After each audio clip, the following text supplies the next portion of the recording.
Hello friends, welcome to inspire science classes. आज हम इस वीडियो में 10th क्लास चैप्टर नंबर 1 का प्रश्नावली 1.1 के कुछ क्वेश्चन नंबर 4 और क्वेश्चन नंबर 5 हल करने वाले हैं। तो आइए बिना किसी देरी के हम इन क्वेश्चनों को हल करते हैं। सबसे पहले हम हल करेंगे क्वेश्चन नंबर 4। क्वेश्चन नंबर 4 है, यूक्लिड विभाजन प्रमेयिका का प्रयोग करके दर्शाइए कि किसी धनात्मक पूर्णांक का वर्ग किसी पूर्णांक m के लिए 3m या 3m+1 के रूप का होता है ना। इस प्रकार का क्वेश्चन हम पहले भी कर चुके हैं। बस इस क्वेश्चन में अंतर इतना सा है कि धनात्मक पूर्णांक का वर्ग हमें धनात्मक पूर्णांक का वर्ग करना पड़ेगा और दर्शाना पड़ेगा कि वो जो धनात्मक पूर्णांक का वर्ग है वो किसी पूर्णांक m के लिए 3m या 3m+1 के रूप का होता है। तो आपकी बुक में कुछ संकेत दिया हुआ है, तो हम कहीं और भटकेंगे नहीं, इसी संकेत के माध्यम से इस क्वेश्चन को हल करेंगे। संकेत में दिया है कि यह मान लीजिए x कोई धनात्मक पूर्णांक है ना। तब यह 3q+1 या 3q+2 के रूप का यह लिखा जा सकता है। इनमें से प्रत्येक का वर्ग कीजिए और दर्शाइए कि इन वर्गों को 3m या 3m+1 के रूप में लिखा जा सकता है। तो आइए इसे हल करते हैं। देखिए, सबसे पहले मान लो, माना धनात्मक पूर्णांक है ना। धनात्मक पूर्णांक हम मान लेते हैं a मान लेते हैं, ठीक है। माना धनात्मक पूर्णांक a है, ठीक। जब धनात्मक पूर्णांक हमने a मान लिया है और हमको इसमें दर्शाना है, क्या क्या दर्शाना है? दर्शाना है इसमें हमको दर्शाना है कि a² बराबर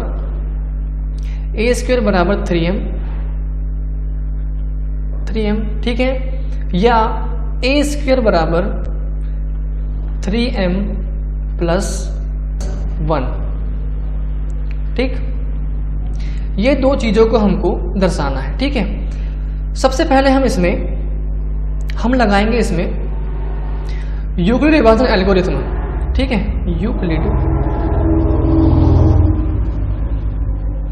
विभाजन प्रमेयिका, ठीक है, प्रमेयिका से, ठीक है, प्रेमिका नहीं, प्रमेयिका से, ठीक। तो क्या होती है हमारी प्रमेयिका? ये होती है a बराबर b×q+r, ठीक है। ये हम अध्याय के स्टार्टिंग से ही हम पढ़ते आ रहे हैं कि यूक्लिड विभाजन प्रमेयिका होती है a बराबर b×q+r। अब यहाँ पर इस क्वेश्चन में हमें b बराबर क्या दिया है? b बराबर दिया है 3।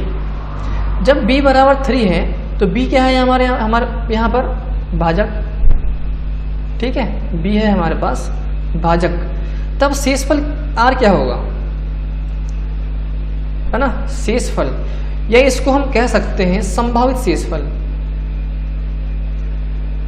संभावित शेषफल जिसको हम रिप्रेजेंट करेंगे r से। ये हो सकते हैं 0, 1 और 2। इससे बड़े नहीं हो सकते। क्यों नहीं हो सकते? क्योंकि चूंकि हमको मालूम है, चूंकि लगाते हैं इसमें, चूंकि हमको मालूम है कि जो r है वह 0 से हमेशा बड़ा होगा, है ना। 0 से हमेशा बड़ा होगा या 0 के बराबर होगा, और b से हमेशा, है ना, b से हमेशा यह छोटा होगा, ठीक। तो ये हम इस कंडीशन को हमने बहुत अच्छे से पढ़ा है। इस कंडीशन के कारण यहाँ पर r जो शेषफल है वो 0, 1, 2 होगा, ठीक है। अब देखिए, अब यहाँ पर शेषफल हम संभावित शेषफल क्या क्या रख लिए हमने? 0, 1 और 2। अब हम एक एक संभावित शेषफल लेते हुए इसे सिद्ध करेंगे, है ना। तो सबसे पहले हम लेते हैं r बराबर 0, ठीक। जब r बराबर 0 होगा तो a बराबर क्या होगा? a बराबर b का मान है 3, और हम b×q, q को q ही रहने दो, ठीक है, b×q+0, या इसको हम लिख सकते हैं a बराबर 3q। ठीक, अब इसमें क्या करेंगे हम, दोनों पक्षों में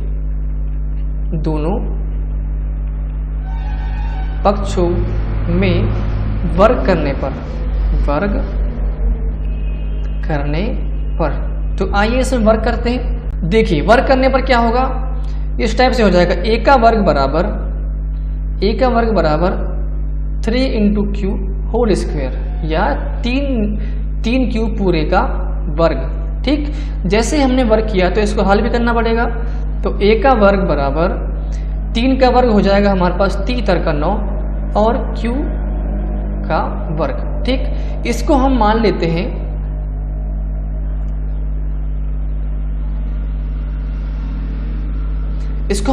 हैं समीकरण नंबर 1। ठीक है, कोई दिक्कत नहीं है। अब इसके बाद सेकंड नंबर में हम ले लेते हैं r बराबर 1। जैसे हमने r बराबर 1 लिया तो a बराबर क्या हो जाएगा, a बराबर हो जाएगा 3 इंटू क्यू प्लस 1। ठीक है, अब इसमें भी दोनों पक्षों में वर्ग करने पर ठीक है, वर्ग कर दीजिए। ये हो जाएगा a का वर्ग बराबर 3 into Q plus 1 whole square. ठीक, अब इसको हल करो, a का वर्ग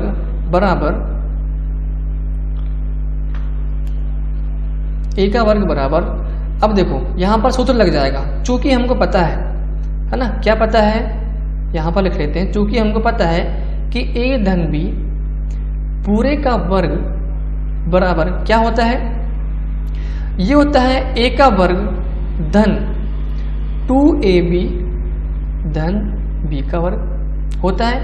ये सभी को मालूम है। यही सूत्र का उपयोग करके हम इसको हल करेंगे। तो a का वर्ग मतलब 3q का वर्ग, ये हो जाएगा 3q का वर्ग तो 3 का 9 और ये q का वर्ग धन 2 इंटू a का मान बोलो, a का मान है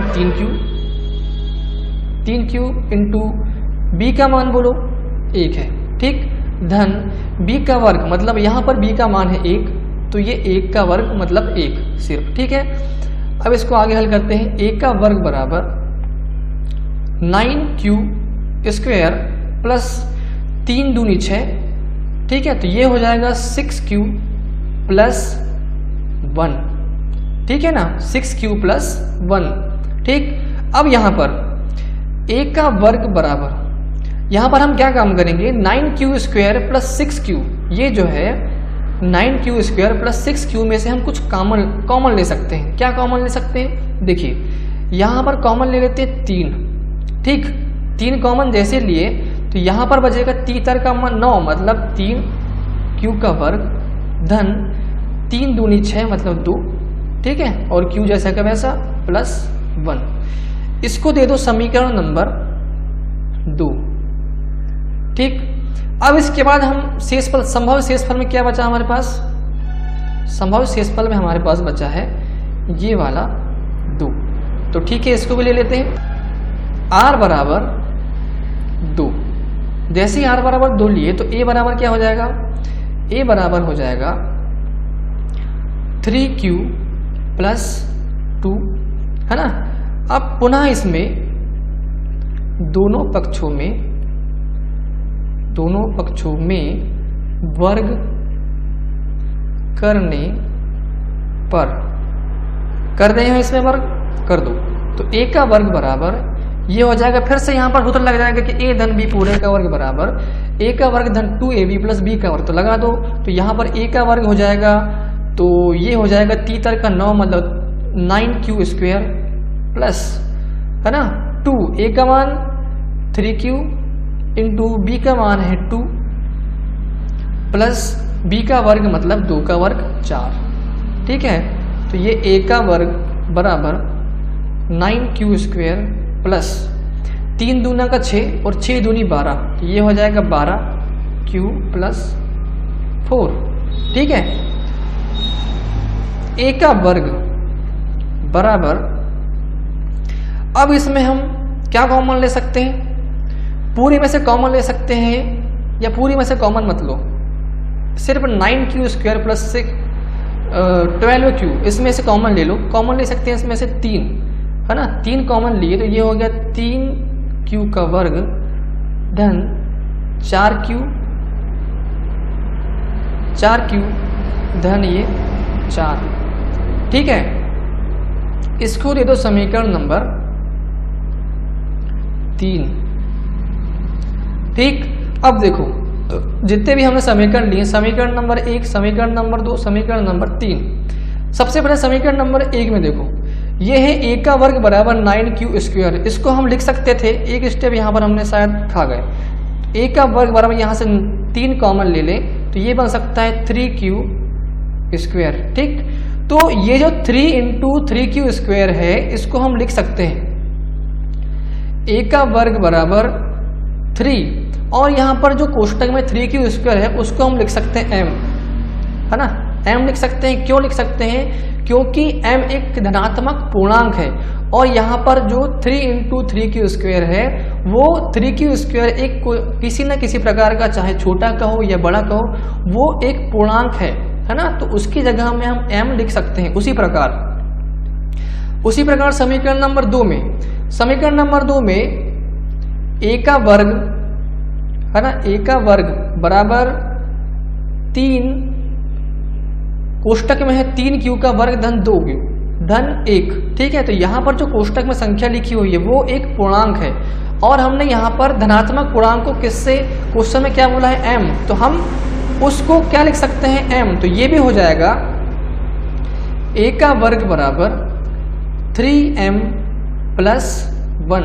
ठीक है, तो ये दो ही समीकरण से हमारा जो क्वेश्चन में सिद्ध करने के लिए या दर्शाने के लिए बोला था कि दर्शाइए, क्या बोला है क्वेश्चन में, देखो क्वेश्चन में बोला है कि दर्शाइए कि किसी धनात्मक पूर्णांक का वर्ग किसी पूर्णांक m के लिए 3m या 3m + 1 के रूप का होता है। तो हमने यहाँ पर समीकरण नंबर 1 और समीकरण नंबर 2 से दर्शा दिए कि किसी भी धनात्मक पूर्णांक का वर्ग 3m या 3m + 1 के रूप का होता है ना। तो आंसर में क्या लिखेंगे, समीकरण नंबर 1, समीकरण 1 व 2 से, है ना, 2 से हम दर्शाते हैं कि a² = 3m या 3m + 1। ठीक है, इसके बाद हम पढ़ेंगे नेक्स्ट क्वेश्चन नंबर 5। क्या है क्वेश्चन नंबर 5, ये क्वेश्चन है यूक्लिड विभाजन प्रमेयिका का प्रयोग करके दर्शाइए कि किसी धनात्मक पूर्णांक का घन 9m + 1 या 9m + 8 के रूप का होता है ना। तो ये क्वेश्चन और इसके पहले वाले क्वेश्चन में कुछ ज़्यादा बड़ा अंतर नहीं है ना, अंतर है तो सिर्फ काय का है, घन और वर्ग का, है ना। इसके पहले वाले क्वेश्चन नंबर 4 में हमने दोनों पक्षों का वर्ग किया था, उसके जगह हम सिर्फ इसमें क्या करेंगे, घन करेंगे। ठीक, तो आइए बिना किसी देरी के इस क्वेश्चन को हल करते हैं। ठीक, सबसे पहले हम क्या करेंगे, मानेंगे, माना धनात्मक पूर्णांक, है ना, माना धनात्मक पूर्णांक क्या मानते हैं हम हमेशा, a है ना, व इसमें और एक चीज मानेंगे हम, व b बराबर 3 मान लेते हैं हम, है ना। हमने दो चीजें मान ली कि माना धनात्मक पूर्णांक a है व b बराबर 3 है। ठीक, b बराबर 3 हमने इसलिए माने क्योंकि इस क्वेश्चन में हमको घन करना है और घन करने पे हम नहीं चाहते कि कोई बड़ी संख्या, मतलब कहने का मतलब ये है कि हमको किसी भी कंडीशन में क्वेश्चन के हल को क्रिटिकल नहीं बनाना है। तो ठीक है, इसमें हमने मान ली b बराबर 3। अब क्या करेंगे, यूक्लिड विभाजन, है ना, यूक्लिड विभाजक लिख गया, है ना, विभाजन प्रमेयिका से क्या होती प्रमेयिका, बहुत अच्छे से मालूम है हमें कि a बराबर b into Q plus R, है ना। अब यहाँ पर b बराबर क्या है, b बराबर हमने माना है 3। जब b बराबर 3 है तो यहाँ पर b क्या है, भाजक है ना, भाजक b है, b बराबर 3 है। तो संभावित शेषफल क्या होंगे, संभावित शेषफल r बराबर हमारे पास होंगे 0, 1 और 2, ठीक है। अब संभावित शेषफल सिर्फ 0, 1, 2 क्यों होंगे, क्योंकि हमें कंडीशन बहुत अच्छे से मालूम है, चूंकि जो r है वो हमेशा 0 से बड़ा या बराबर होता है ना, और b से हमेशा मतलब भाजक से हमेशा छोटा होता है। तो इस कंडीशन को ध्यान में रखते हुए हम संभावित शेषफल r बराबर 0, 1 और 2 ही लेंगे, क्योंकि b बराबर 3 है। तो 0, 1 और 2 b से छोटी संख्या है, ठीक है। अब यहाँ पर संभावित शेषफल में एक एक करके हल करते हैं, ठीक है। तो सबसे पहले हम ले लेते हैं r बराबर 0। जब r बराबर 0 होगा तब a बराबर क्या हो जाएगा, b का मान तो 3 हमने माना है, और इसमें q को मान लेते, q को q ही रहने देते हैं, ठीक है। तो और यहाँ पर शेषफल है 0, r बराबर 0, तो इसको हम लिख सकते हैं a बराबर 3 इंटू क्यू, ठीक, लिख सकते हैं। अब हम क्या करेंगे, दोनों पक्षों में, है ना, दोनों पक्षों में घन करेंगे, है ना, घन करने पर, ठीक है, कर दो घन। तो ये हो जाएगा a का घन बराबर 3 इंटू क्यू पूरे का घन। तो इसको हम लिख सकते हैं a का घन बराबर 3 का घन बताइए, 3 का 9, 9 3 27, तो यहाँ पर ये 27 क्यू, ठीक। अब यहाँ पर हम लिख सकते हैं इसको a का घन बराबर इसको लिख सकते हैं 9 कॉमन निकाल दो, और यहाँ लिख सकते हैं कोष्टक में 9 3 27, मतलब ये 3 क्यू, ठीक। अब ये एक किस प्रकार की इक्वेशन आ गई कि इसको हम a का घन बराबर 9m, अब यहाँ पर 3q को हम m लिख सकते हैं। क्यों लिख सकते हैं, क्योंकि जो 3q है वो एक पूर्णांक की जगह में है ना, और पूर्णांक की जगह में होने के कारण यहाँ पर छोटी से छोटी संख्या हो या बड़ी से बड़ी संख्या हो, वो हमेशा एक पूर्णांक होगी, और हम यहाँ पर इस क्वेश्चन में पूर्णांक को m से रिप्रेजेंट कर रहे हैं, है ना। तो यहाँ पर a का क्यूब बराबर 3m आ जाएगा। तो इसको दे दो समीकरण नंबर 1, ठीक। अब इसके बाद हम r बराबर ले लेते हैं, सेकेंड स्टेप में r बराबर लेंगे 1, है ना, 0 ले लिए, इसके बाद 1, तब a बराबर क्या हो जाएगा, a बराबर हो जाएगा 3q प्लस 1 हो जाएगा। अब हम क्या करेंगे, इसमें दोनों पक्षों में घन, है ना, पुनः दोनों पक्षों में घन करने पर, ठीक है, कर दो घन। तो ये हो जाएगा a का घन बराबर 3 into Q plus 1 whole cube, है ना। अब यहाँ पर हमें एक सूत्र की आवश्यकता पड़ेगी, ठीक। कौन सा सूत्र, हम जानते हैं, चूंकि a धन b पूरे का घन बराबर होता है a का घन धन 3a स्क्वेयर b धन 3ab स्क्वेयर धन b का घन। यह हम सभी को बहुत अच्छे से मालूम है, और यदि मालूम ना हो तो इस सूत्र को आप याद कर लीजिए, है ना। बहुत इंपॉर्टेंट सूत्र है ये, जगह जगह पर मैथ्स में हल करते समय काम आता है, तो ना याद कर लीजिए इसको। तो इस सूत्र में हम यहाँ पर a की जगह 3q है और b की जगह 1, तो इसको रखते हैं। तो ये हो जाएगा a का घन बराबर, देखो a का घन मतलब 3q का घन, तो 3q पूरे का घन धन। अब 3a² मतलब 3 जैसा का वैसा, और a की वैल्यू बताइए 3q, तो ये 3q whole square into b की वैल्यू बताइए 1, ठीक है। धन फिर से 3 a की वैल्यू है 3q इंटू b की वैल्यू है 1, मतलब 1 1 का वर्ग, ठीक है, 1 का वर्ग, धन b का घन मतलब 1 का घन, ठीक। अब इसके बाद इसको सॉल्व करते हैं आगे।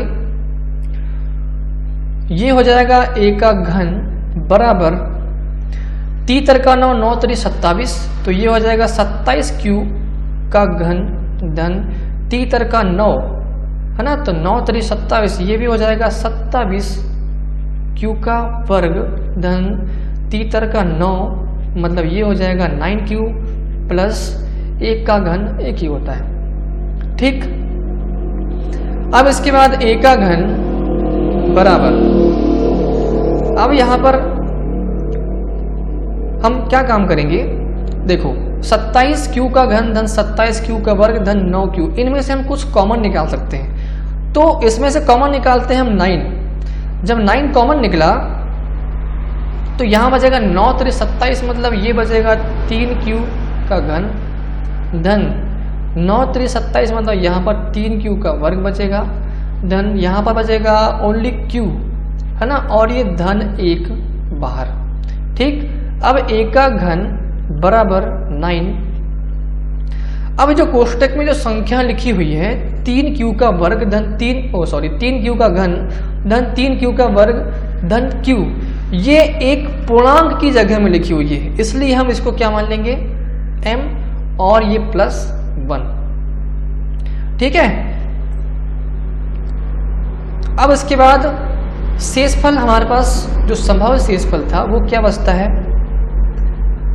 r बराबर 2, है ना, 2 बचता है। अब इसको देखो, जैसे ही हमने शेषफल r बराबर 2 लिया तो a बराबर क्या हो जाएगा, a बराबर हो जाएगा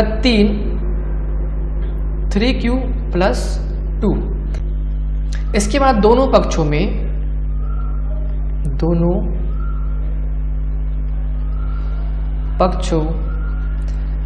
घन करने पर तो आइए दोनों पक्षों में घन करते हैं। a का घन बराबर ये हो जाएगा 3q प्लस 2 होल क्यूब, है ना। अब आगे इसको हल करते हैं वही सूत्र लगाते हुए कि a धन b पूरे का घन बराबर a का घन धन 3a² b धन 3ab² धन b का घन, तो लगा देते हैं, है ना। देखो ये हो जाएगा 3q पूरे का घन धन 3 इंटू a² b मतलब 3q whole square into b का मान है 2 धन 3, a का मान हो जाएगा यहाँ पर 3q धन 1 मिनट